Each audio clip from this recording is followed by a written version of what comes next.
마우스로 이렇게 클릭을 하면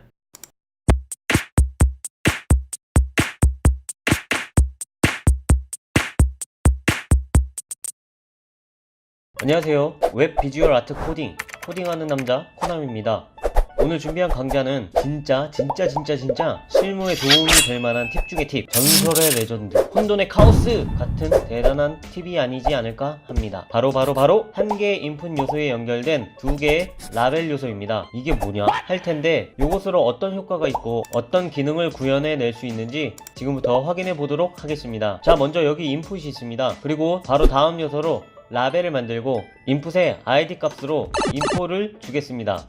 또 라벨의 포 속성에다가 인풋의 id 값으로 준 인포를 넣으면 인풋과 라벨이 id 값으로 연결되는데, 연결된다라는 건 라벨을 클릭했을 때 인풋이 체크가 되는 기능을 말합니다. 이전 강좌는 딱 여기까지만 했었죠. 그래서 사이드바나 탭 메뉴 등을 만들어 보았는데, 이번에는 라벨을 하나 더 만드는 겁니다. 새로 만든 라벨의 포 속성에도 인풋해준 id 값을 넣어주면 이 라벨도 똑같이 인풋에 연결되게 되는데, 이렇게 하면 한 개의 인풋에 두 라벨이 작동되게 됩니다. 자, 이걸 클릭하거나 이걸 클릭해도 인풋 체크박스가 체크가 되고 해제가 됩니다. 바로 이해가 오시나요? 아래 div를 만들고 두 개의 라벨 중에 하나를 안에다가 넣은 다음 이 div를 안 보이게 디스플레이 논을 했다가 인풋이 체크가 되면 div가 보이게 설정을 하는 겁니다. 그럼 그 안에 라벨이 있기 때문에 라벨을 클릭하면 인풋이 체크 해제가 되면서 div가 다시 가려지겠죠? 오늘은 이 효과를 만들어 볼 건데요. 그럼 바로 HTML 코드를 보면서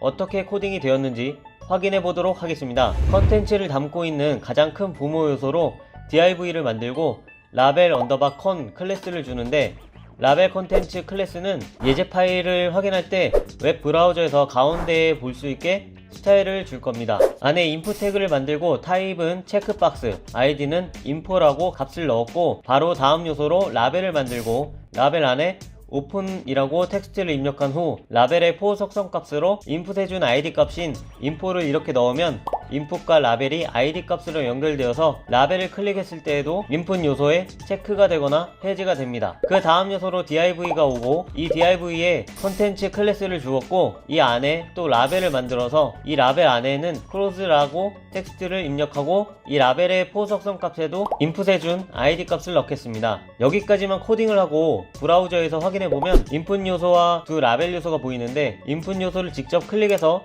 체크와 해제를 할 수 있고, 오픈 텍스트를 클릭을 했을 때도 인풋 요소가 체크와 해제가 되고, 클로즈를 클릭해도 인풋이 체크와 해제가 되는 효과를 확인할 수 있습니다. 일단 HTML 코드는 완료되었습니다. 이제 CSS를 확인해보면서 어떻게 스타일을 주어서 작동되는지 확인해보겠습니다. 라벨 언더바 컨 클래스를 선택해서 중앙에 위치할 수 있는 스타일을 주었습니다. 개별적으로 사용할 때는 이 스타일을 지우던가 바꿔주면 됩니다. 라벨 언더바 컨 클래스 안에 있는 인풋을 이렇게 선택하고 스타일은 아직 주지 않겠습니다. 그 바로 밑에 있는 라벨 요소도 똑같이 선택해서 스타일을 비워주겠습니다. 그 바로 밑에 있는 div 요소를 선택하고선 디스플레이 논으로 화면상에서 안 보이게 설정을 하고, 가로값은 300픽셀, 세로값도 300픽셀, 배경색은 그레이 컬러를 주었고, 테두리는 1픽셀, 포지션 앱솔루트 값으로 위로 띄운 레이어 속성을 주는데, 상위로부터 50%, 왼쪽으로부터 50% 지점에 위치하게 두고, 정확한 가운데를 위해서 트랜스폼,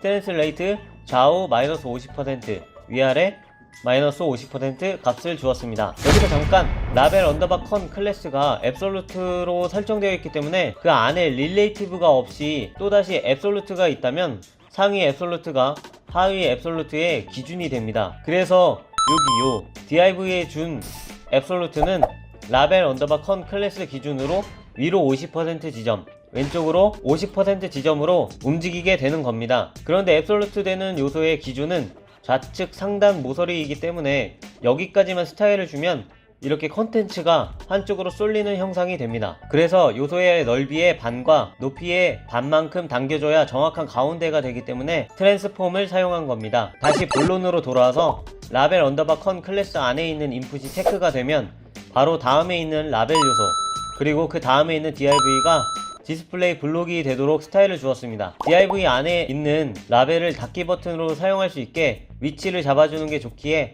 다음 스타일도 주었습니다. 포지션 앱솔루트 값을 주었고 아래로부터 0, 왼쪽으로부터 50% 지점에 위치 값을 주었고 트랜스폼 트랜스레이트 값으로 좌우 마이너스 50% 값, 위아래 값은 50%를 주었고 배경색은 어두운 컬러를 주고 텍스트 컬러는 화이트, 안쪽 간격은 20픽셀의 스타일을 주었습니다. 오픈이라는 텍스트를 클릭했을 때 모달 윈도우가 나타나고 이걸 다시 클로즈 버튼을 누르면서 다시 사라지는 효과를 만들어 볼 수 있습니다. 인풋에 스타일을 안 줬는데 DIV에 준 배경색을 빼면 투명으로 돼서 인풋이 체크가 되는 모습을 볼 수 있습니다. 그런 다음에 CSS에서 인풋에 화면에서 가리우는 스타일을 주면 버튼만 나타나게 됩니다. 여기까지 강제로 응용하면 이런 모습을 만들어 볼 수 있겠죠?